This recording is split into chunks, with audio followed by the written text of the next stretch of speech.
النهاردة ان شاء الله هنعمل مع بعض الزيتون البلدي. هنخلله بطريقة سهلة وبسيطة زي ما احنا متعودين مع بعض. هو ده شكل الزيتون البلدي، تحس ان هو شكله طويل شوية قريب كده من البلحة. دول كده حوالي 2 كيلو زيتون، ظبطتهم كده ونضفتهم من العروش والحاجات اللي كانت فيهم وغسلتهم، سبتهم صفوا ميتهم تماما. وهنبدأ ان شاء الله نضيف لهم اضافات بسيطة جدا جدا وموجودة في كل بيت من غير اي افتكاسات. هنخلله وهيبقى ان شاء الله معانا جميل. نسمي الله ونصلي ونسلم على سيدنا محمد وعلى آله وصحبه أجمعين، وعلى بركة الله نبدأ الفيديو بتاعنا. فضيت كده الزيتون على صينية بعد ما صفى ميته، ونزلت عليه كده بفلفل احمر واخضر. الفلفل ده فلفل بارد مش حامي، قطعته كده طرنشات بالمقص زي ما انت شايفة كده.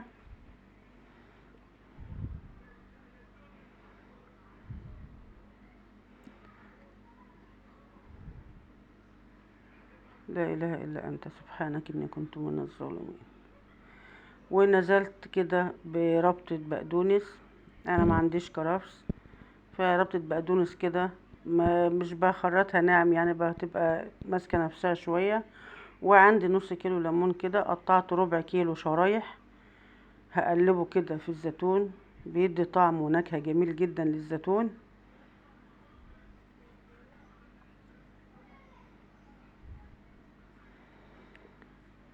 حبيبتي لو عجبك الفيديو ما تبخليش باللايك والاشتراك في القناة وتفعيل الجرس ليوصلك كل جديد، وتسيبي تعليق جميل منك يشجعني. كده بقى اقلب كل المكونات مع بعضها، وكده بقى عندي مكون واحد بس.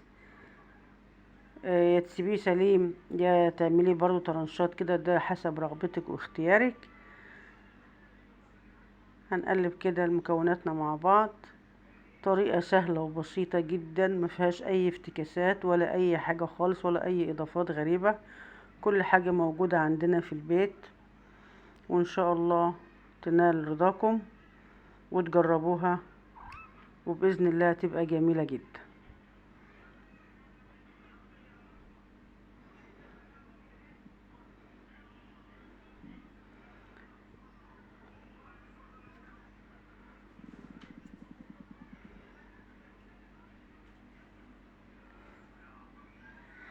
كده اضيف بقى المكون اللي باقي معانا، وهو الفلفل الحامي الاحمر والاخضر. انا هضيفه قرون كده سليمة زي ما هو.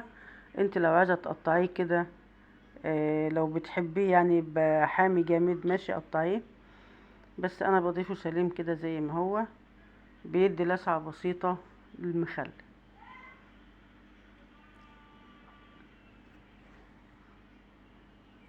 البرطمانات بتاعتي انا غسلاها ونشفت وعقمتها بالخل زي ما احنا متعودين. ممكن تعقمها بالمية المغلية او تمشيها كده بالراحة على عين البوتاجاز كده البخار بتاعها. اسهل طريقة بالنسبة لي هي طريقة الخل ديت، وبسيبه لما ينشف. وبعد كده ببدأ احط الزيتون بتاعي في البرطمانات بتاعتي بالشكل اللي انت شايفاه بمنتهى الجمال اهو. ما شاء الله الالوان مع بعضها جميلة جدا، الليمون مع الفلفل مع الزيتون مع البقدونس.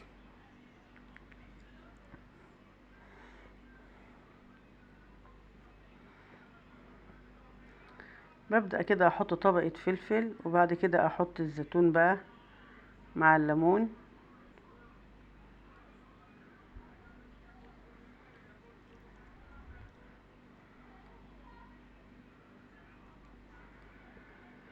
سبحانك يا رب ولا حول ولا قوة الا بك.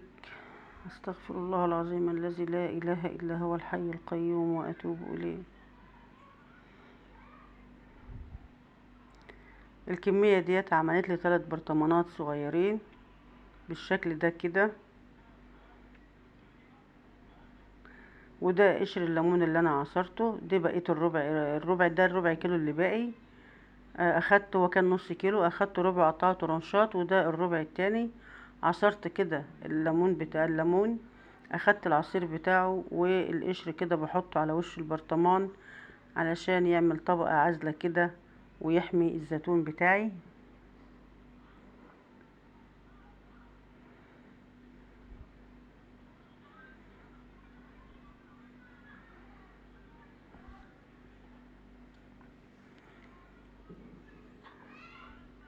ما شاء الله لا قوة الا بالله.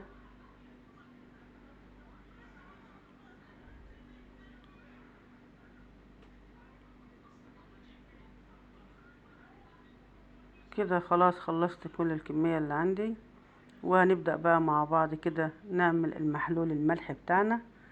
المية دي انا غلياها وسبتها لما بردت خالص، وهبدأ انزل فيها كده معلقتين من هريسة الفلفل الحلو اللي احنا مفرزينه مع بعض،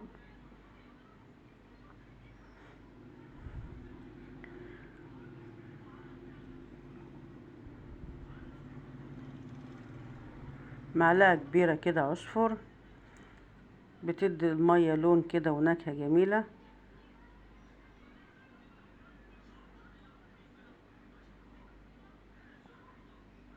بعد كده هضيف عصير الليمون اللي انا عصرته بالشكل ده كده، ما تنسيش تطلعي منه البذر بتاعه. وهنضيف الملح بتاعنا بقى ونقلبه.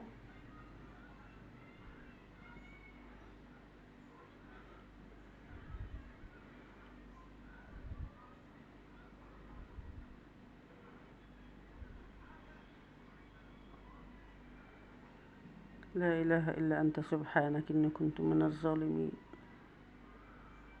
استغفرك ربي واتوب اليك، ولا حول ولا قوة الا بك. صلى اللهم وسلم وزد وبارك على سيدنا محمد. هنا كده كنت بختبر بالبيضة، البيضة لسه بتغطس كده، لسه ما طلعتش على وش المية، يبقى كده المحلول بتاعي محتاج ملح. انا جربتها مرتين وفي التالتة عامت على وش المية. دي اسهل واضمن وامن طريقة تعملي بها المحلول الملحي لاي مخلل عندك، وخصوصا مخللات الزيتون، لانه بيفضل عندنا من السنة للسنة. دي تاني مرة هي لسه برضو محتاج ملح. ده بزود كده معلقة بمعلقة وبشوف اختبار البيضة، والبيضة هي عامت على الوش كده، المحلول بتاعي تمام.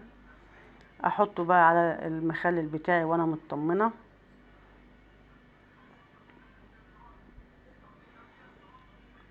خلاص كده طلعتها بقى من المحلول بتاعي، وهبدأ انزل بيه على المخلل الزيتون بالشكل اللي انت شايفاه ده كده.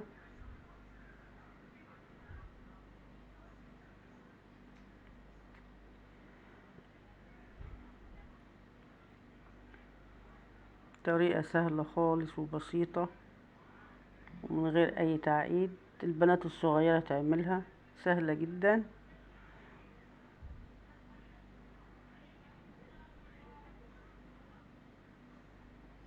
عملنا مع بعض الزيتون العزيزي والتفاحي، وده الزيتون البلدي، وان شاء الله كده نعمل مع بعض الزيتون الدلسي والزيتون الالوان.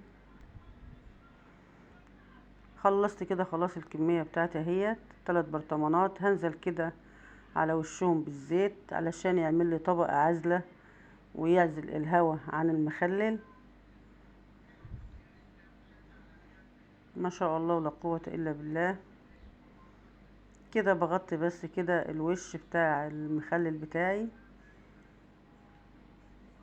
وهنبدأ نغطيه بالاكياس الفريزر على كل برطمان كيس، وبعد كده فوق الغطا بتاعه عشان يحبك عليه كويس، عشان ما يسربش هوا ما يسربش اي حاجة.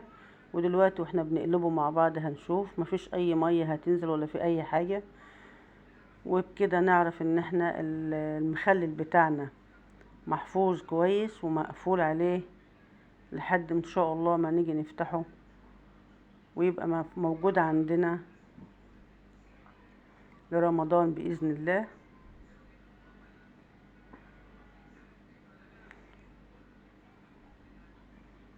خلاص كده انا قفلت البرطمانات بتاعتي بالشكل ده، وقصيت البلاستيك اللي كان حوالينها كده وكان زايد.